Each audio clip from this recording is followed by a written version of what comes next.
السلام علیکم. زه یم تاسو سره حسین احمد. څنګه لاول دي؟ امید لرم چې تاسو روغ جوړې، خوشحاله به او ښه به په مزو کې به. ولې چې د سپرلي موسم دی، هر طرف ته ګلونه دي او بهار دی، سپرلي دي، ښکلاګانې دي، هریالي ده.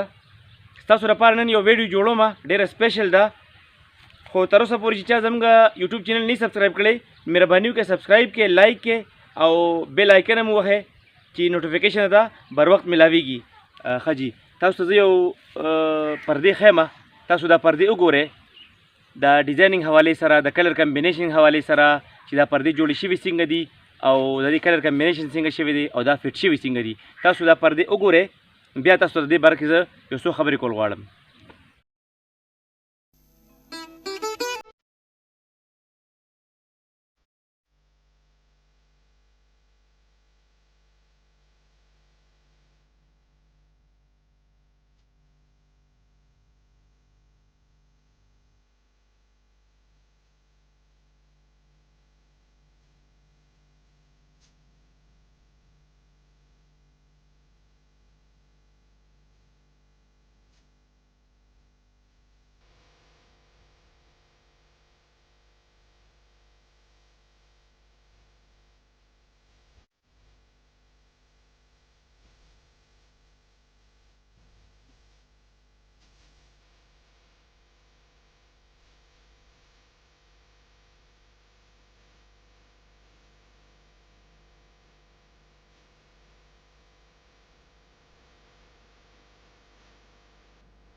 حاجي پردې تاسو کتلې ماشاءالله ډېر ښکلي ښکلي ډیزاینونه دي.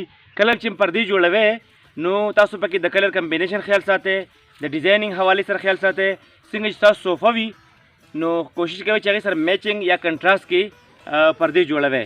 او څنګه بیډ شیټ وي هغسې ورسره کوشن، هغسې ورسره بالښتونه، د صوفو ګدۍ، فلور کوشنې دا ورسره هغسې میچنګ به جوړوئ نو لږ مزه به کوي.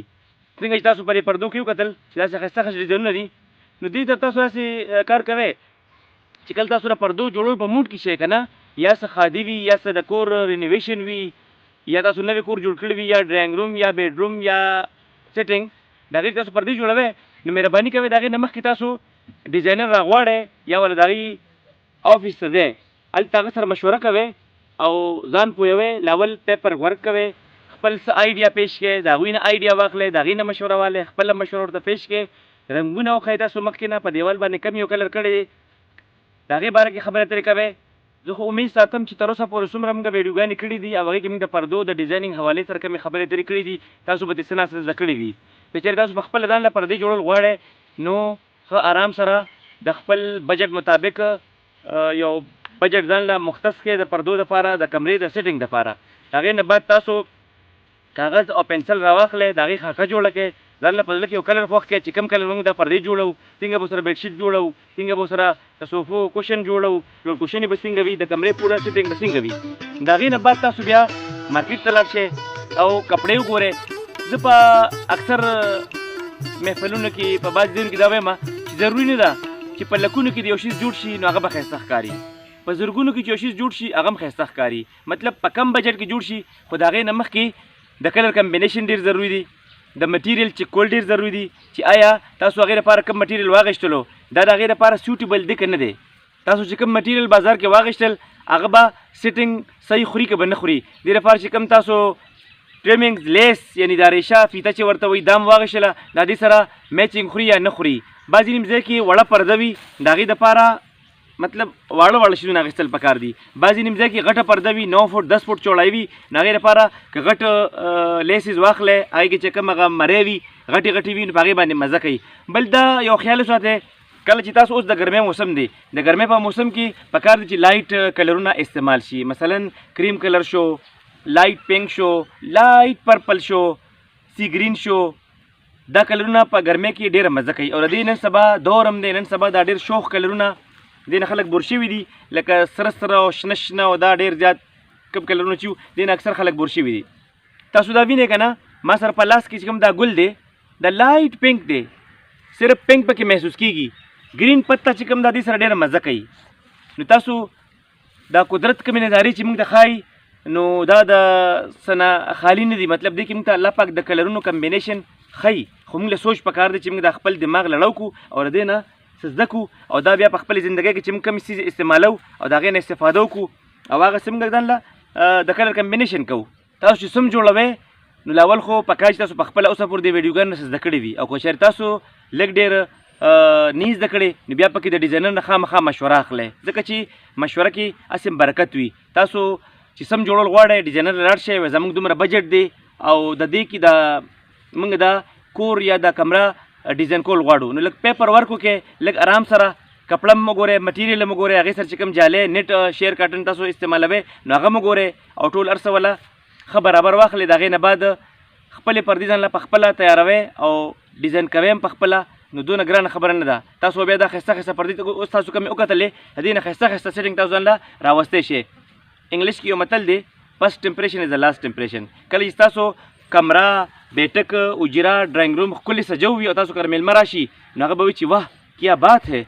ښه جي زما د وینا مطلب دا دی که نه چې مثلا اوس غټه پرده وي که نه اول ته تاسو یو هیوي ډیزاین لګوئ یا 10 فوټ کولا والی وي یا 9 فوټ کولا والی وي یو هیوي ډیزاین تاسو لګوئ نو هلته لګولی شئ. خو چې کله یو پرده 4 فوټ چوړی وي یا 5 فوټ چوړی وي نو کوشش کوئ چې د هغې دپاره لایټ ډیزاین خوښوئ او لایټ ډیزاین هلته لګوئ ورکوټ. مطلب زما د لایټ مطلب دا دی چې نری شان هلکا چې ډېر راښکته نه وي، ډېر پلن نه وي، ډېر هیوي نه وي نو هغه ډیزاین تاسو لګوئ نو هلته به هغه ښایسته ښکاري ورکوټي ډیزاین چې کوم دی. انشاءالله په نور ویډیوګانو کې به زه د بیډ شیټ صرف په بیډ شیټ باندې به هغه ویډیو جوړو تاسو ته پکې موږ د بیډ شیټ ډیزاینونو باره کې خبره کوو. بله ویډیو بیا انشاءالله موږ صوفو باره کې کوو، هغې کې تاسو سره صوفو باره کې خبره کوو. او بیا بل د کوشن باره کې کوو، هغې به ټوټل خبرې د کوشن وي. نن دا ویډیو چې وه دا د پردو باره کې وه. نو امید ساتم چې تاسو به د دې نه ډېر څه زده کړي وي، دا پردې هم کتلې وي، ذهن ته هم څه نه څه آیډیا راغلی وي. الله هم خوشحاله او باد لره. زه ستاسو لپاره حاضر یم. که څوک په دې پوه شوي نه نو بیا د هغې لپاره موږ ته ټلیفون هم کولی شي، موږ ته میسنجر باندې مطلب دا چې راتلی شي، او زه حاضر یم ستاسو لپاره هر قسم څه کوېسچن وي، څه سوال جواب وي، نو انشاءالله کوو به. او زه ستاسو لپاره یم، زه یم چې پښتنو کې غټ غټ ډیزاینران پیدا شي. زما د دې ویډیوګانو مقصد همدغه دی. الله هم خوشحاله او بس ساته. ډېره مهرباني. السلام علیکم.